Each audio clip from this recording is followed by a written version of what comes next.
Hi guys, this is Shivam Sharma sir from Kalyan Agriculture Institute YouTube channel. Welcome back to online classes. Today I will teach you parts of speech.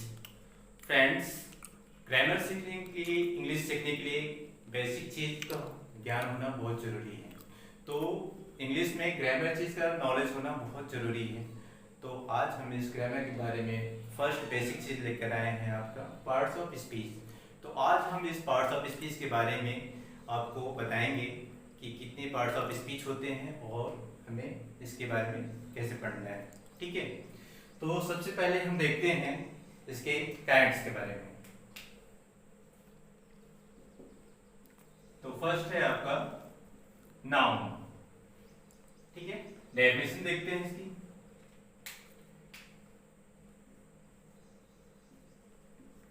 Name of creature,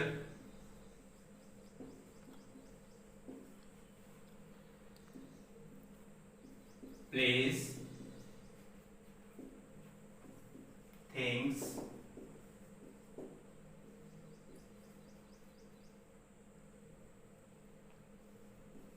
and abstract.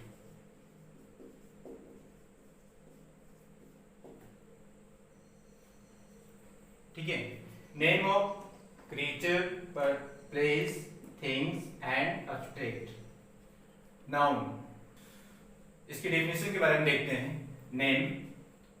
Name of creature, place, things and abstract. ठीक है, creature means होता है प्राणी, place means जगह, things means वस्तुएं, और abstract means एक abstract ऐसा नाउन है जिसको हम फील कर सकते हैं, ना तो देख सकते हैं ना तो छू सकते हैं, इसका कोई आकार नहीं होता है।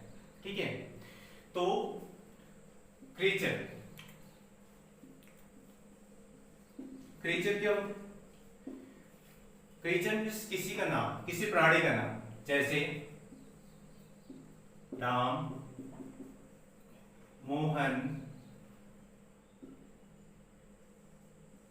Dog, etcetera. ठीक है, फिर है प्लेस। प्लेस में आपका Delhi,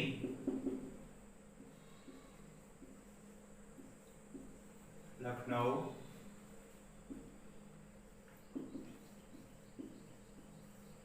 Azamgarh, etcetera.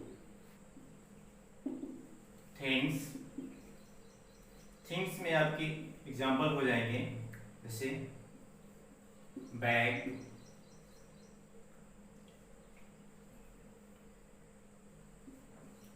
Pen, book, etcetera. ठीक है, एब्स्ट्रैक्ट,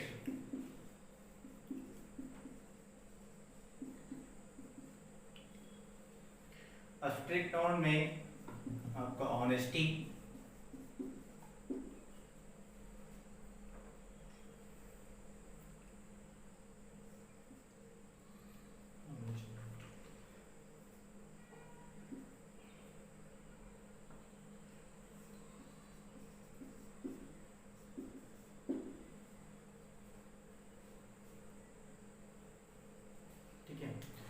आइए देखते हैं।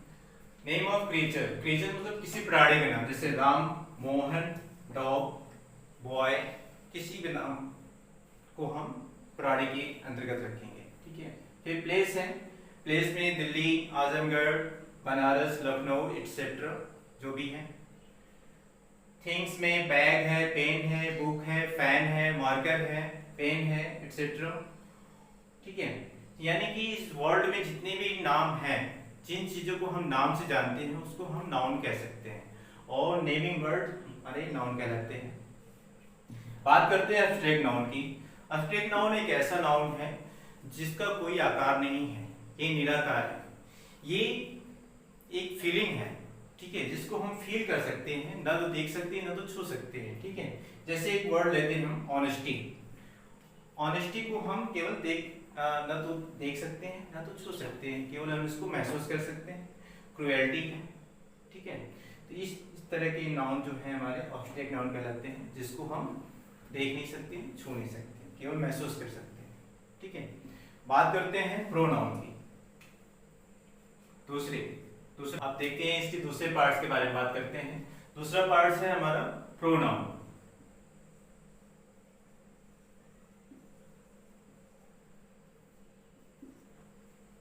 आइए डेफिनेशन देखते हैं इसका। It is a substitute of A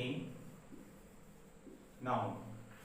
substitute word, आप देख रहे हैं सब्स्टिट्यूट वर्ड होता है मतलब किसी नाउन के बदले में वो वर्ड हम यूज करते हैं, उसी को प्रोनाउन बोलते हैं। जैसे फॉर एग्जांपल देखिए आपके सामने एग्जांपल दे रहा हूं। जैसे अगर कहा जाए राम इज माय फ्रेंड, ठीक है। अब इस वर्ड में आप देख रहे हैं राम क्या है, नाउन है। Ram is my friend. अब इस राम की जगह पे हम कोई वर्ड यूज करेंगे, जैसे ही इज माय फ्रेंड, ठीक है। अब राम के बारे में हमने क्या यूज किया, राम की जगह पे हमने क्या यूज किया, ही। अब ये ही हमारे यहां पे क्या है, प्रोनाउन है, ठीक है। सेकेंड एग्जांपल, जैसे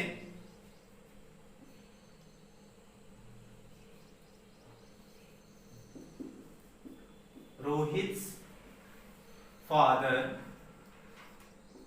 इज वेरी नाइस। रोहित के पिता बहुत अच्छे हैं। तो हम यहां पे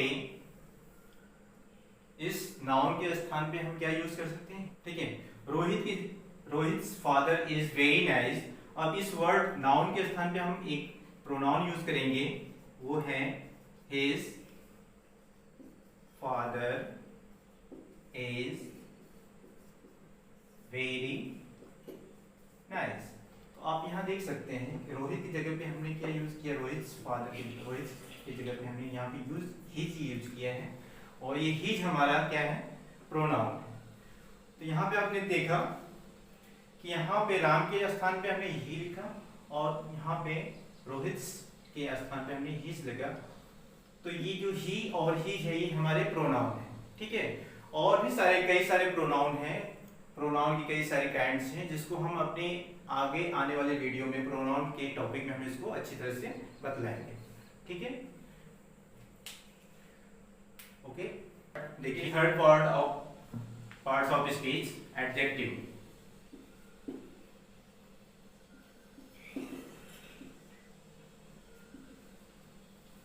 ठीक है, एडजेक्टिव डेफिनेशन देखते हैं। It describes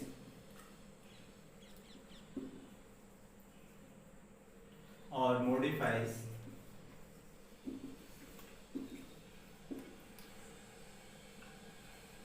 of a noun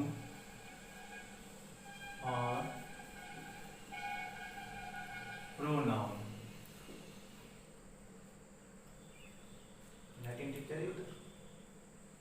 ठीक है, it describes modifies of noun और प्रोनाउन, ठीक है। ये किसी नाउन या प्रोनाउन के बारे में वर्णन करता है, उसको डिस्क्राइब करते हैं, उसके बारे में उसकी विशेषता बताता है कि वो चीज कैसी है, ठीक है, उसकी क्वालिटी के बारे में बताएगा। जैसे एग्जाम्पल,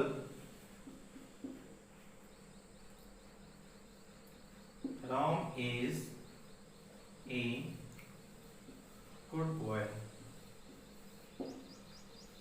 ठीक है। I bought a red car, ठीक है। देखिए इस सेंटेंस में Ram is a good boy. Ram कैसा लड़का है, एक अच्छा लड़का है। राम कैसा लड़का है, अच्छा लड़का है। उसकी क्वालिटी के बारे में ये बताया है, राम कैसा लड़का है, अच्छा लड़का है। राम अच्छा लड़का है, राम बहुत इंटेलिजेंट है, ठीक है। I bought a red car, मैंने एक लाल कार खरीदी। तो इस सेंटेंस में आप देख सकते हैं I bought a red car, यहाँ पे कार कैसी है, रेड है, लाल कलर की कार है, तो यहाँ पे जो रेड वर्ड है ये हमारा एडजेक्टिव हो गया, और इसमें ये जो गुड वर्ड है ये हमारा यहाँ पे एडजेक्टिव हो गया। ठीक है, क्योंकि यहाँ गुड जो है राम की विशेषता बता रहा है, और रेड जो है कार के बारे में बता रहा है कि कार कैसी है, रेड कलर की। ठीक है, तो अब हम चलते हैं इसके फोर्थ पार्ट्स ऑफ स्पीच में। फोर्थ पार्ट जो है वर्ब। वर्ब मतलब क्रिया। ठीक है, डेफिनेशन देखते हैं।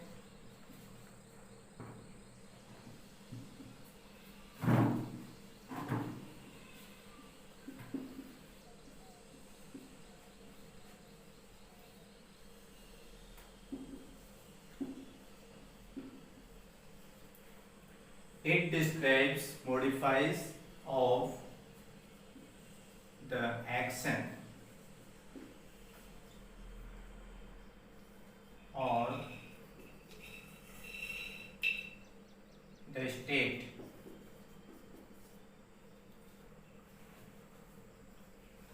of the subject.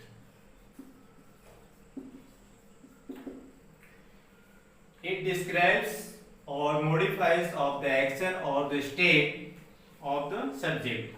यानी कि ये जो वर्ब होता है हमारा, क्रिया होता है, ये किसी सब्जेक्ट के एक्शन, उसके कार्य को बतलाता है, या फिर उसकी अवस्था, स्टेट, अवस्था को बताता है। ठीक है, जैसे example,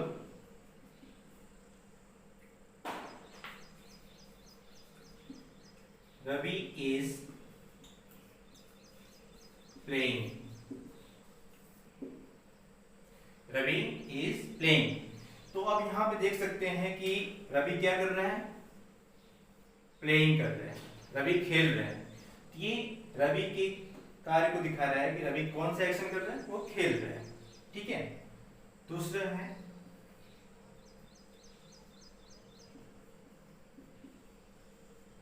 mother is cooking food. ठीक है, मदर इज कुकिंग फूड। तो मदर का क्या इसमें एक्शन, क्या कार्य हो रहा है, मदर जो है खाना बना रही है, कुकिंग कर रही है। तो यहाँ पे कुकिंग वर्ड इसमें क्या हो गया है, एक्शन वर्ड हो गया है, और ये वर्ब हो गया है। ठीक है, ये तो बात हो गई एक्शन की। बात करते हैं स्टेट की, अवस्था के बारे में। जैसे एग्जाम्पल,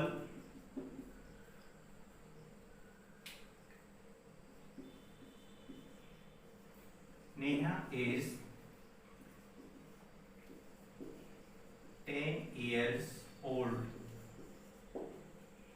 ठीक है, नेहा 10 साल की।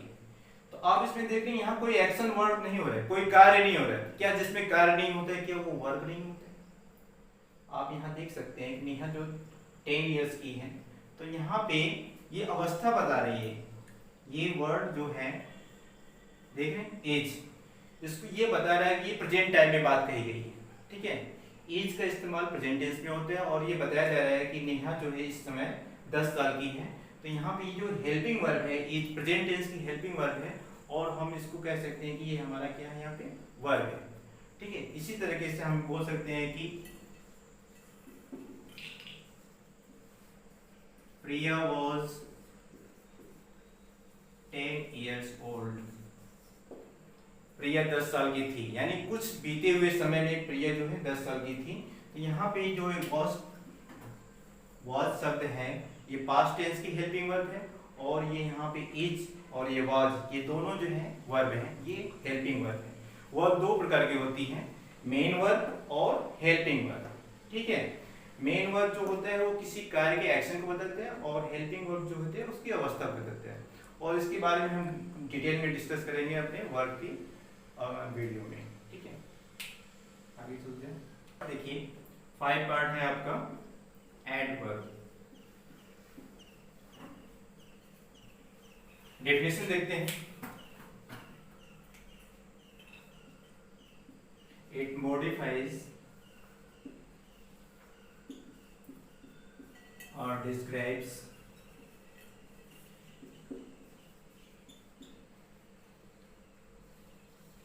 of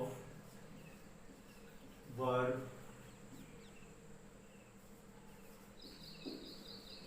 and adjective or another adverb. It modifies, describes of verb, adjective or another adverb. ठीक है, एडवर्ब जो है किसी वर्ब के बारे में बताएगा, उसकी व्याख्या करेगा, उसके वर्णन करेगा, या किसी एडजेक्टिव के बारे में बता सकते हैं और दूसरे एडवर्ब के बारे में भी वर्णन करेगा। फॉर एग्जाम्पल, जैसे मैं अगर कहूं ही रन्स, जैसे मैं कहूं ही रन्स, वह दौड़ता है, यहां पे ये सब्जेक्ट हो गया और ये वर्ब हो गया, ठीक है। ही रन्स और ये यहां पे हमने लिख दिया फास्ट, ही रन्स फास्ट, ये वह दौड़ता है, कैसा दौड़ता है, फास्ट दौड़ता है। तो ये रन्स को यहाँ मॉडिफाई कर रहे हैं, कैसा, फास्ट। तो वो दौड़ तो रहा है, लेकिन कैसे दौड़ रहा है, फास्ट दौड़ रहा है, ठीक है। तो यहाँ पे फास्ट हमारा क्या हो गया, एडवर्ब हो गया। दूसरा एग्जांपल लेते हैं,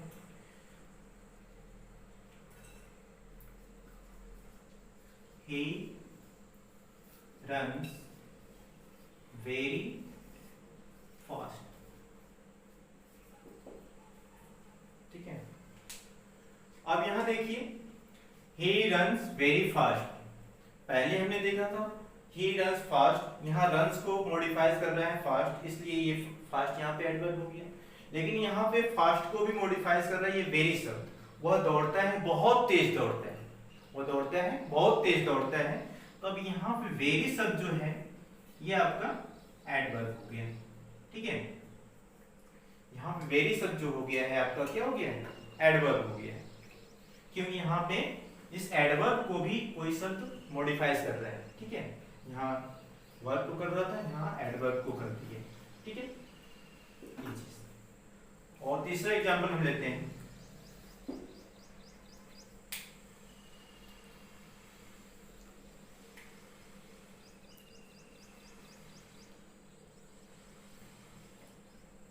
he reads loudly, ठीक है, वह पढ़ता है, बहुत तेज पढ़ता है। he reads loudly, वो बहुत तेज आवाज में पढ़ता है। यहाँ पे लाउडली शब्द जो है हमारे क्या, एडवर्ब हो गया, ठीक है। तो एडवर्ब के काइंड्स, एक मिनट, ठीक है। ही रीड्स लाउडली, वो पढ़ता है, तेज आवाज पढ़ता है, ठीक है। तो आने वाले वीडियोस में आपको एडवर्ब के बारे में जब पढ़ाएंगे तो हम बताएंगे कि एडवर्ब कितने प्रकार के होते हैं, और ये बहुत ही इंपॉर्टेंट चैप्टर है, बहुत ही इंपॉर्टेंट टॉपिक है एडवर्ब, ठीक है, जो इसके ग्रामर में बहुत ही एक महत्वपूर्ण स्थान रखता है। जो है कि आपका देखिए preposition,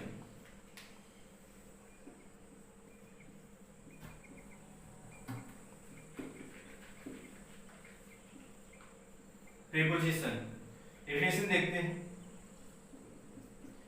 it expresses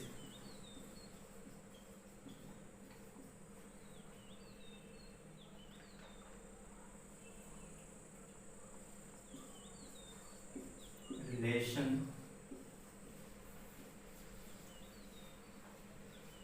between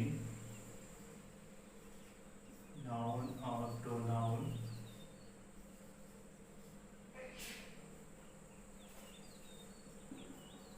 with other parts of sentence.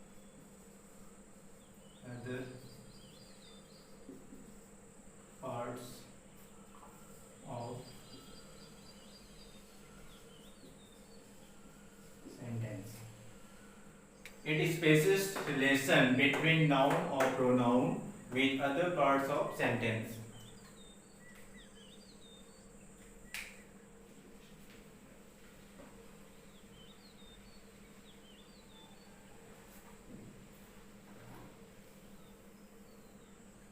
It expresses relation between noun or pronoun with other parts of sentence. मतलब प्रीपोजिशन क्या होता है? प्रीपोजिशन एक संबंध सूचक का काम करता है, ठीक है। जैसे किसी नाउन या प्रोनाउन का किसी दूसरे पार्ट ऑफ सेंटेंस से उसको जोड़ने का काम करते हैं, ठीक है। For example,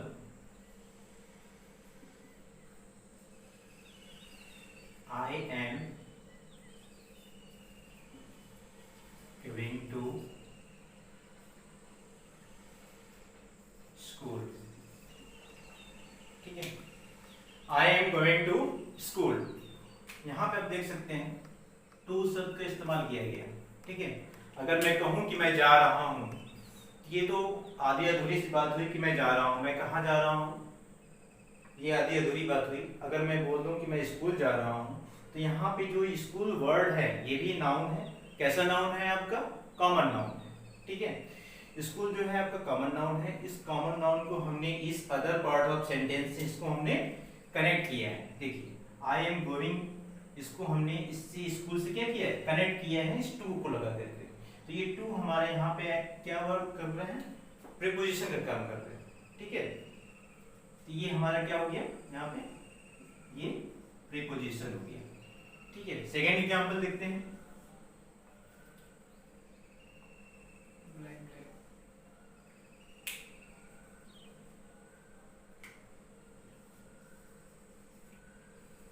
Someone at the gate.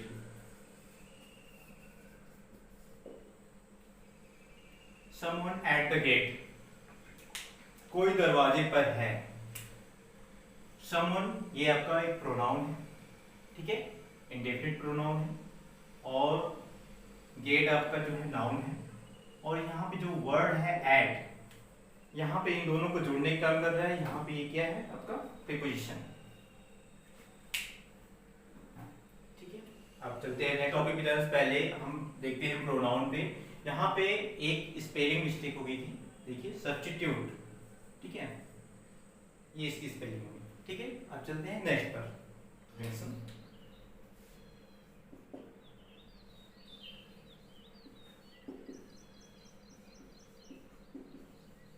Conjunction, ठीक, डेफिनेशन देखते हैं। It connects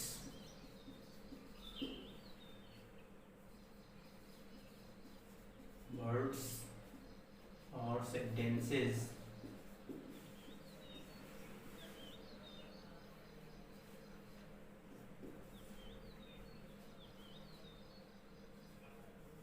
to make it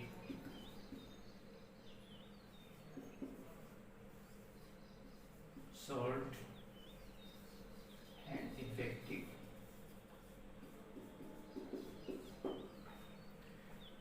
It connects words or sentences to make it short and effective, ठीक है। तो वर्ड्स और सेंटेंस को जोड़ करके उसको छोटा और बहुत ही इफेक्टिव बनाने के लिए हम कंजंक्शन का इस्तेमाल करते हैं, ठीक है। चलते हैं एग्जांपल की, ठीक है। Example, Ram is a good player. दूसरा सेंटेंस लेते हैं, Mohan is a good player.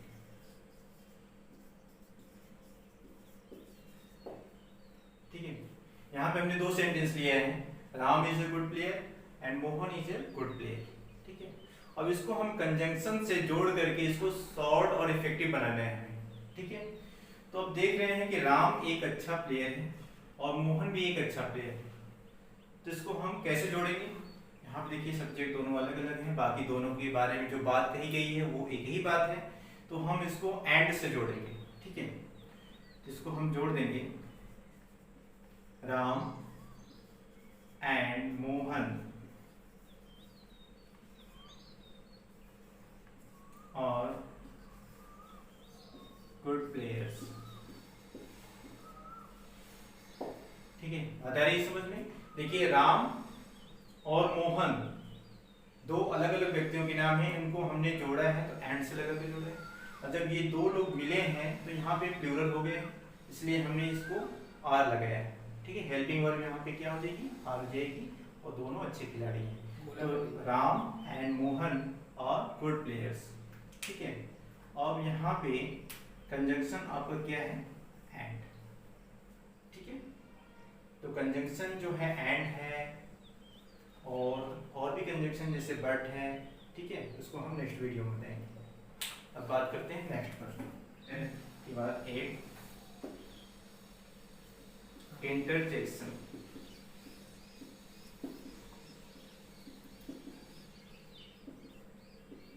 ठीक है, इंटरजेक्शन को हिंदी में विस्मयादि बोधक भी कहते हैं, ठीक है। इंटरजेक्शन में आपको इंटरजेक्शन मार्क देखिए, इंटरजेक्शन मार्क क्या होता है, इस तरह का, इसको हम बोलते हैं इंटरजेक्शन मार्क। एक लाइन उसके नीचे बिंदु, interjection expression of sudden joy,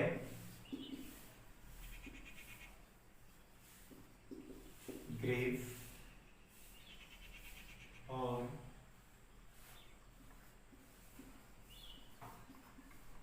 surprise, etc. Expression of sudden joy, grief, or surprise etcetera, यानी आपको अचानक से कोई खुशी की बात मिल जाए या दुख की बात मिले या सरप्राइज की बात मिले, तो वहाँ पे हम एक्सप्रेशन इंटरजेक्शन मार्क का प्रयोग करते हैं, इस शब्दों का प्रयोग करते हैं, ठीक है। कुछ ऐसे वर्ड्स होते हैं जो हमें अचानक खुशी अचानक दुख मिलने पर ये शब्दों का हम इस्तेमाल करते हैं। जैसे एग्जाम्पल,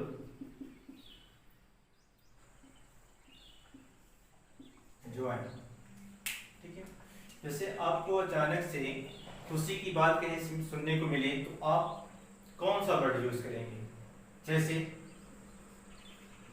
वाओ, इसको बोलने का एक्सप्रेशन आपके चेहरे से पता लगना चाहिए, वाओ, ठीक है।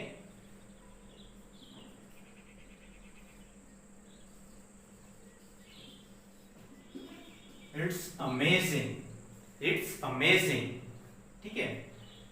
तो या फिर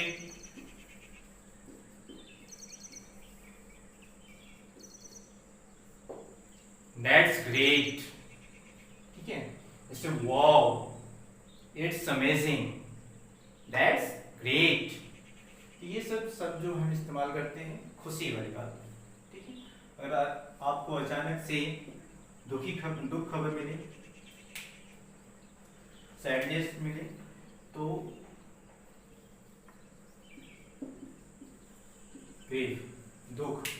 दुख वाली खबर हमें मिलती है तो हम क्या बोलेंगे, how sad.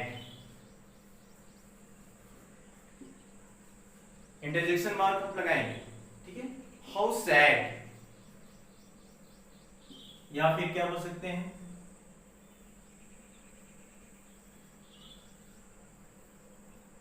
How tragic,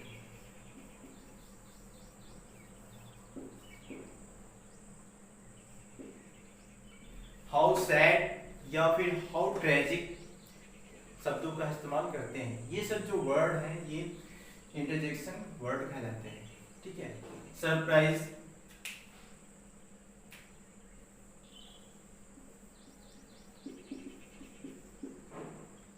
surprise के शब्दों में भी हम क्या इस्तेमाल कर सकते हैं, वाओ, ठीक है, वंडर,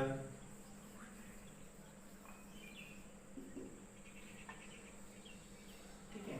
या फिर जैसे आप किसी को बोलते हैं कांग्रेचुलेशन, तो वहां पर भी हम इंटरजेक्शन शब्द का इस्तेमाल करते हैं, इंटरजेक्शन मार्क लगाते हैं, ठीक है। या किसी को गुड लक बोलना है, ठीक है, गुड लक, तो यहाँ पे भी हम इंटरजेक्शन मार्क का इस्तेमाल करते हैं। तो ये सब जो वर्ड्स ऑफ सेंटेंसेस हैं इन सब को हम इंटरजेक्शन कहते हैं, ये पार्ट्स ऑफ स्पीच के पार्ट्स हैं, ओके। चलते हैं नेक्स्ट। अब नेक्स्ट इसका पॉइंट है आर्टिकल, ठीक है।